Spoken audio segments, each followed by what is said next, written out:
নতুন ভিডিও পেতে Piu news TV subscribe করুন আর পাশের ঘন্টাটা বাজিয়ে দিন আপডেট নিউজ পেতে।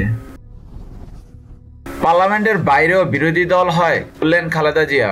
নাইকো দুর্নীতি মামলার অভিযোগ গঠনে শুনানিতে আদালতে হাজিরা দিয়েছে বিএনপি চেয়ারপারসন বেগম খালেদা জিয়া। রোববার 13 জানুয়ারি দুপুরে পুরান ঢাকার কেন্দ্রীয় কারাগারে অবস্থিত ঢাকার 9 নং বিশেষ জজ শেখ হাফিজুর রহমানের আদালতে উপস্থিত হন তিনি। শুনানি শেষে পরবর্তী অভিযোগ গঠন শুনানির জন্য 21 জানুয়ারি দিন ধার্য করেছেন বিচারক শেখ হাফিজুর রহমান।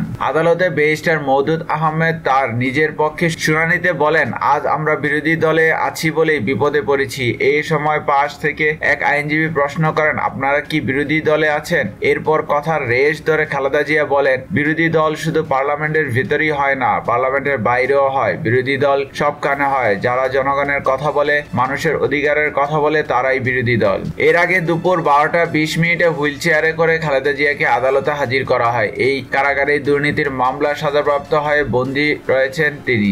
এদিন মামলাটির অভিযোগ গঠন শুনানির জন্য দিন ধার্য ছিল। মামলা সূত্রে জানা গেছে, কানাডীয় প্রতিষ্ঠান নাইকোর সঙ্গে অস্বচ্ছ চুক্তির মাধ্যমে রাষ্ট্রের আর্থিক ক্ষতি সাধন ও দুর্নীতির অভিযোগে খালেদা জিয়া সহ 5 জনের বিরুদ্ধে দুর্নীতি দমন কমিশন দুদক সহকারী পরিচালক মোহাম্মদ মাহবুবুল আলম সাবেক তত্ত্বাবধায়ক সরকারের আমলে 2007 সালের 9 ডিসেম্বর তেজগাঁও থানার নাইকো দুর্নীতির মামলাটি করেন।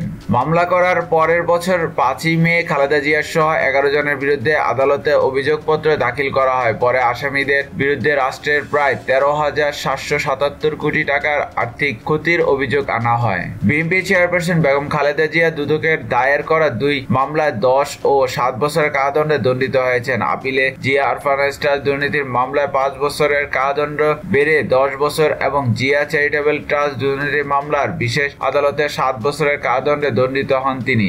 জিয়া আরফানেজ ট্রাস্ট দুর্নীতির মামলার রায় ঘোষণার পর পুনরায় ঢাকার নাজিমউদ্দিন রোডে অবস্থিত পুরনো কেন্দ্রীয় কারাগারে খালেদা জিয়াকে বন্দী রাখা হয়। সেখান থেকেই গত 6 অক্টোবর চিকিৎসকদের পরামর্শে খালেদা জিয়াকে বিএসএমএমইউতে নেওয়া হয়। টানা 1 মাস 2 দিন বিএসএমএমইউতে চিকিৎসা নেওয়ার পর 8ই নভেম্বর তাকে কারাগারে ফিরিয়ে নেওয়া হয়। ভিডিওটি ভালো লাগলে লাইক, কমেন্টস এবং শেয়ার করুন। আর এইরকম আরো আপডেট ভিডিও পেতে আমাদের পিউ নিউজ টিভি সাবস্ক্রাইব করুন। পিউ নিউজ টিভির সাথেই থাকুন। ভালো থাকবেন, সুস্থ থাকবেন। আল্লাহ হাফেজ। ধন্যবাদ।